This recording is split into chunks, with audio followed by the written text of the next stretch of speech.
Sonny V2. Hollywood won't cast these 7 actors anymore. Why? What's up with that? Toby? They won't cast Toby? I don't think that's the truth, but okay. 7 actors who are no longer cast by Hollywood. Excuse me? Beginning with Sean William Scott. All right, let's see. His performance as Stifler in American Pie was so iconic that it actually hindered him from landing future roles. I believe that. In a 2010 interview, I had so much fun and loved the character, but I don't want to be known as that character forever. Now I'm realizing that I probably will be known as that character forever. Also adding in a... This is an ongoing problem on TikTok where like these kids, they find one thing that catches on and they just run with that. They make like 50 videos doing that character, and then they don't realize they're dooming themselves to forever do that character. It's like the what guy? He can never do anything else. Like he can never pause. I've said this before. He can never pause a video and be like, "Here's my opinion on this." It's like, shut up and say the what line, boy. Conan O'Brien interview that Stifler's basically all he's seen as when fans meet him in real life. Do people like think you're Stifler? Do you have situations? Look at his jawline. No, people think that I'm my guy. Yeah. They think that I'm Stifler. So This made it difficult for Sean to land any role where he wasn't didn't mean to hit my own mic. a frat boy, although this wasn't so much of an issue at the start. He'd star in films such as Dude, Where's My Car, The Dukes of Hazzard, as well as Role Models. Role Models was a good movie. With the American Pie persona. Very funny. However, these types of raunchy teen comedies aren't all that common anymore. And with Sean William Scott approaching his 50th birthday, I didn't realize he was that old. It's difficult to see why he no longer has the same utility as he used to. Between 2019 and 2022, Sean didn't appear in a single production, yet he would return in a TV series called Welcome to Flatch, in which Sean still looks exactly like Stifler over 23 years later. Although yeah, he's Sean aging Scott well, man. isn't the only actor with this problem, as Christopher Mintz-Plasse has been unable to escape the legendary McLovin. McLovin ever Yep. since starring in Superbad. The movie. That's not true. He's also known as the guy that says real trap shit. I'm sorry. Get cultured, idiot. Sorry, Sonny. Have you not seen the video? Do you not know that he's the guy that does the real trap shit? I can't do it. I'm sorry. What's the oh man. Damn, son, where'd you find this? He does all that. So double check your research here, Sonny. You don't know what you're talking about. It was literally Chris's very first acting role, being cast for his unique nerdy appearance, which when plastered on a certain nerdy iconic fake appearance. ID, made him recognizable to everyone. McLovin. It stated in a Vanity Fair interview, the day after it came out, I was a nobody, 18 years old. I'd never done anything in my life. And then the next day I go to a Habit restaurant, and then someone across the way goes McLovin in front of like 40 people. Then I was like, oh, something is changing in the atmosphere. Oh man, that must Leading suck. to concerns from fellow Superbad co-star Emma Stone, who stated, is Chris Mintz-Plasse going to be called McLovin for the rest of his life? Chris had found himself with the same curse as That's rough, dude. You know, you can never go anywhere. Fame sucks. Sean William Scott, which is interesting as the two would star That's Role Model alongside too. each other Role Models, I mean. 1 year after Superbad, where Chris played a character very similar to McLovin. More than half of his 5 most recent films have been voice acting roles, possibly done so he could disassociate from McLovin, yet on the trailer for his most recent film called Honor Roll, one of the top comments is still, you know you're getting old when McLovin from Superbad now plays guidance counselor roles in teen movies. He can play Despite other being things, unable to guys. escape the curse of McLovin, Christopher Mintz-Plasse has managed to find success in the music He's out here industry playing with his drums band and, called you know. Main Man. When asked during an And he's the guy that he's had success in music because he's the guy that says real trap shit. interview, do you ever feel pulled toward acting or music more than the other? Chris responded by stating, I would love to keep balancing. Hey, the remind me two. to buy a new I think mic I'm stand, very lucky 'cause and this- grateful move for it, you where it I makes am too much right noise. Now that I can do both. Acting, you can work for 3 months and not work for 6 months. So in that time, I love the momentum of music and everything that's going on. The momentum right now is very musical. I kind of just Nice. go with the flow, and it seems as though Jim Carrey has taken on a similar. I feel like Jim Carrey, the reason he's doomed is because he sucks to work with. I've heard the stories. Apparently, he is a nightmare to work with, which sucks. I love Jim Carrey. I'm not going to be one of those people that's going to just deny the fact that he hasn't made movies that really stuck with me, like humor-wise, comedy-wise. You know what I mean? But I have heard that he is unbearable in person. Attitude. In the early days, Jim Carrey had a never-ending list of cult classic films. The Grinch, The Mask, The Truman Show, Dumb and Dumber, Ace Ventura. Even oh my god, I love Ace Ventura. Mind was amazing. However, when was the last time you heard any like a glove Jim Carrey movie after maybe the second Dumb and Dumber almost 10 years ago? There's a good reason for this. Between 2016 and 2020, Jim Carrey took a 4-year hiatus from acting, which seemed to have been catalyzed by the death of his ex-girlfriend in late 2015. The tragedy not a- Yes, I knew about this too, but I also heard that even before that, he was kind of going off the deep end and being like, he was in an Andy Kaufman documentary that was just apparently like he was method acting and he was unbearable the entire time. But that doesn't mean, like, you know, I feel bad for him and his situation with his girlfriend because I clearly had a mental effect on him. But it also doesn't change the fact that apparently he sucks to work with. Only resulted in grief, but Jim Carrey also had to spend the entire. I would like to see him have a comeback. Embroiled in various lawsuits related to her passing. He was dismissed of any legal wrongdoing in early 2018, yet only 6 months later in a Hollywood Reporter interview, it was explained that Jim Carrey was an actor who had effectively renounced his own celebrity after stating, "I just didn't want to be in the business anymore. I didn't like what was happening, the corporations taking over and all that. And maybe it's because I felt pulled toward a different type of creative outlet." Jim Carrey instead began to focus on painting, and while he would return to acting for a brief period in 2020, he'd go on to state this in April. Oh yeah, he's in Sonic. Well, I'm retiring, but I really like my quiet life, and I really love putting paint on canvas. And this is something you might never hear another celebrity say as long as time exists. I have enough. I've done enough. I am enough. That's good, man. You know what? I take back everything I said. I did hear stories that you were a pain to work with in certain instances, but hey, man, it takes a lot to be the guy who's like, I've done enough, because these celebrities, they just like they feel like they constantly have to be at the forefront of everything. So it's crazy to see somebody who's just like, I've done a lot. I'm gonna go ahead and I'm going to call it a day. The Hedgehog 2 would be his final movie, and apart from a small appearance in The Weeknd's Out of Time music video, Jim Carrey has stayed true to his retirement. But whatever happened to Tobey Maguire? Toby's been in plenty of movies. Summarized well by this comment, I don't care what other movies this guy plays in, he will always be Spider-Man to me. And while this is true for most Tobey Maguire fans, he isn't really typecast in the same way. I was about to say. Stifler. He found success playing fairly unique roles in other films. Yeah, he's in The Great Gatsby, yeah. Since 2014, almost 10 years ago, he appeared in no more than I was about to say he was just in Babylon. You know what I mean? I didn't realize he was in Boss Baby, but like he was in Babylon, which was a big movie. Spider-Man obviously was a big movie. I mean, I feel like it's fine for them to have multiple. I feel like he's definitely not like it's not like a he's not cast type of situation. 3 films and 1 episode of a TV show. Why? He's not a romantic lead, he's not an action star, he's not a comedic actor, he's not a Shakespearean. His boyish good looks were appealing in his 20s and 30s, but not when he's in his early 40s. Basically, Tobey Maguire has a limited range as an actor. I guess that's true. Many roles for him within that range. Besides being fairly limited in terms of what roles he can play, Tobey Maguire has also found himself in numerous media scandals. In 2015, it was reported that Maguire won as much as 30 to 40 million from illegal poker games over the course of 3 years, with most of this money having come from a hedge fund manager who's now serving 10 years in prison himself for running an illegal Ponzi scheme. The poker games were organized by a woman named Molly My man is in trouble for being good at poker now. Bloom, who wrote in her memoir that Maguire asked her to bark like a seal who wants a fish in order to earn a $1,000 poker chip. The poker game organizer added that she tried to laugh it off. However, the actor persisted and said, "I'm not kidding, what's wrong? You're too rich now, you want Toby, what are you doing? $1,000?" On top of this scandal, there are YouTube compilations dedicated solely to Toby. That's like something I would say as like a bit and not mean it, but he's like really doing that apparently. Mad at the paparazzi for 3 minutes. Dude, I don't blame him for being mad. Paparazzi sucks. Y'all seem unbearable. I've never met like I think so little of paparazzi, man. It is insane.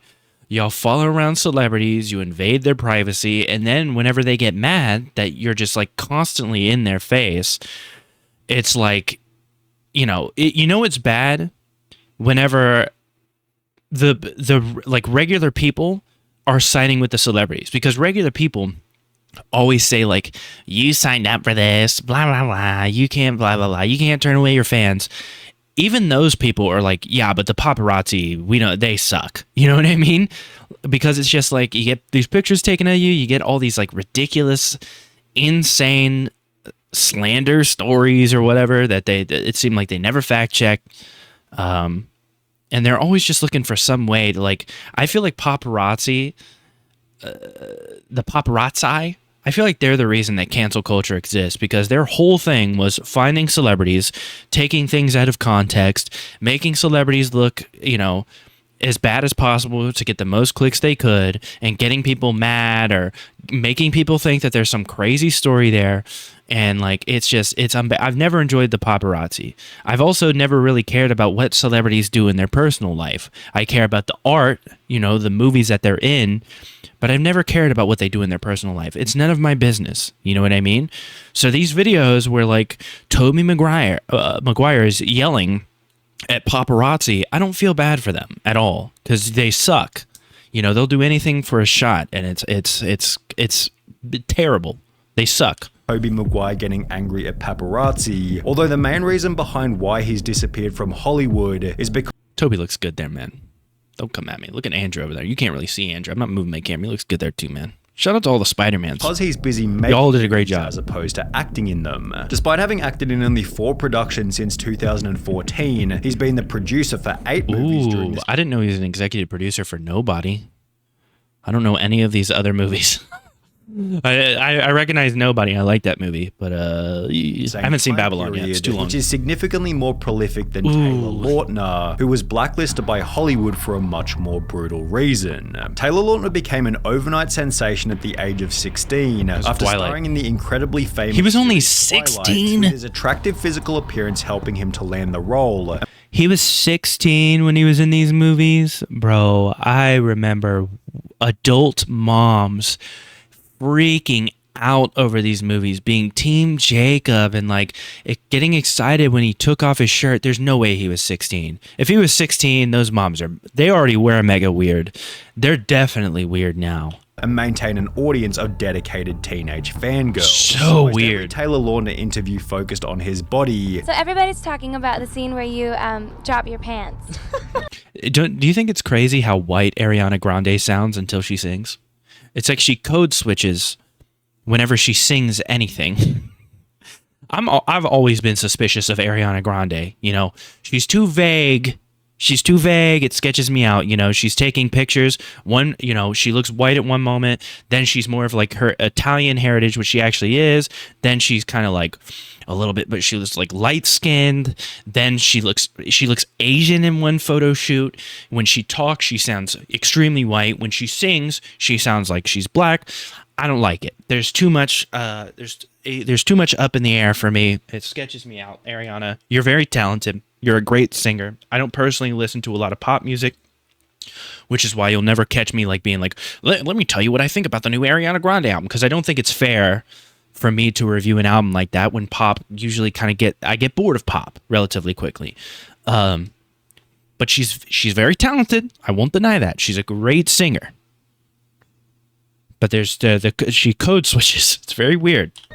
How is that? With the whole Team Jacob versus Team Edward fiasco helping Taylor Lautner to earn an estimated $40 million good for him, man. from the franchise. He was so famous that for 10 whole years, Young Jacked with he didn't go to $41 a million. grocery store, movie theater, or a mall. Although over time, this insane level of fame began to fade. The 4 movies he starred in after Twilight each failed to crack 6 stars on IMDb. The worst of which being described as a 4th-rate Hollywood thriller that bundles a lot of thievery from better movies, is entirely bereft of suspense or excitement, and features a leading man who absolutely positively cannot act. And by 2016, Taylor Lautner had stopped exercising altogether, leading him to lose the body that had made him so famous in the first place. That's so sad.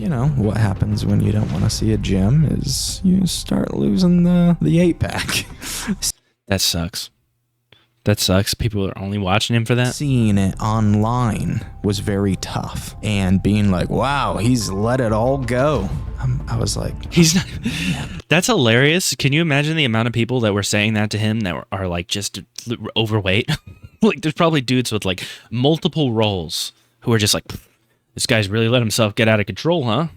did I really let it all go? It'd be unfair to call Taylor looked Lautner's fine. Twilight success lucky, as he definitely had to put in a lot of work prior to landing the role, but it did seem like he'd caught the right wave at the right time. The movie demanded a fit guy in his late teens, which Taylor Lautner suited perfectly at the time. However, this on its own was insufficient to ensure any long-term success. Rough. But while every person we've discussed so far has continued to land small roles here and there, it's time to talk about Cameron Diaz, who hasn't been cast in a single movie since 2014. She found massive success. I mean, she's done a lot though.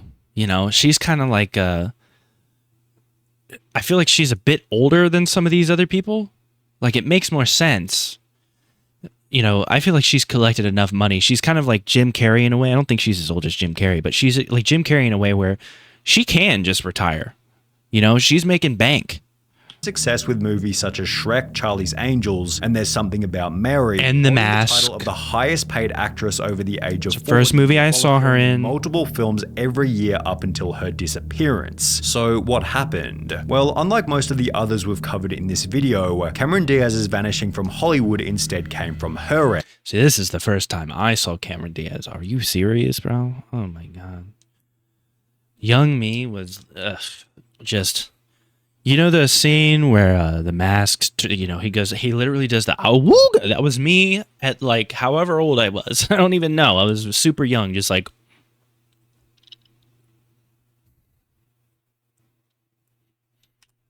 She'd explained in an interview with Kevin Hart that as someone who performed at the top level of her field, she needed to spend every waking hour focusing on the craft, and she was tired of living such a singular focused life. Cameron Diaz She actually looks like she hasn't gotten like a ton of work done. You know, she's probably gotten some minor stuff, but none of that like super crazy stuff. has instead had a Which is baby, good. written 2 self-help books, and launched a wine brand. Yeah, I don't know, man. She still looks like pretty naturally put. I mean, I could be wrong. I don't know, but like, I feel like whenever I see actresses that get work done, it looks crazier. It looks really crazy. Like, she might have gotten minor things done, man, but I feel like she looks relatively natural, and she still looks good, man. I'm kind of feeling like plastic surgery is not the play, because like these ladies that get plastic surgery, you know, they're doing it for them. It's fine. It's whatever. But like, they look ghoulish.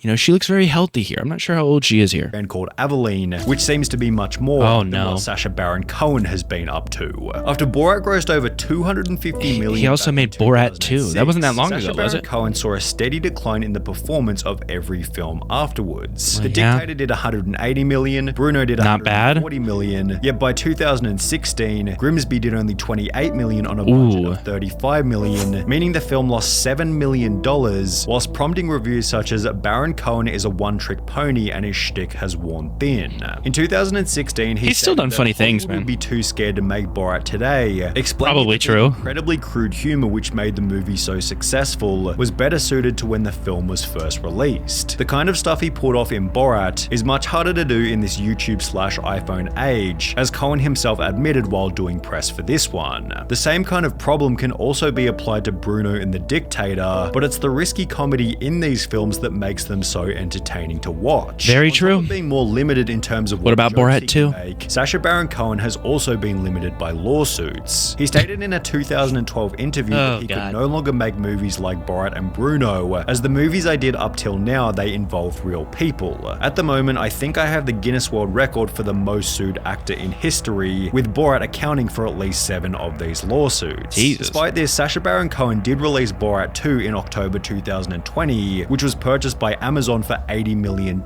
So while it's clear that he is still finding success with these roles, it'll be interesting to observe the performance of his next original film. I think he's done. And that's okay. You know, I enjoy a lot of his stuff, you know. I do admit that, you know, we live in a different age. You know, you're not going to be able to do the stuff that he was doing back then. And it is what it is. I don't really like that, but, you know, that's life, I guess. You know, we flip flop a lot. You know, in 20 years, there's going to be a movie that's way more intense than Borat, and people are going to be like, yeah, that Borat movie was for babies. The pendulum was always swinging and rotating other ways, man. I don't have anything else to say.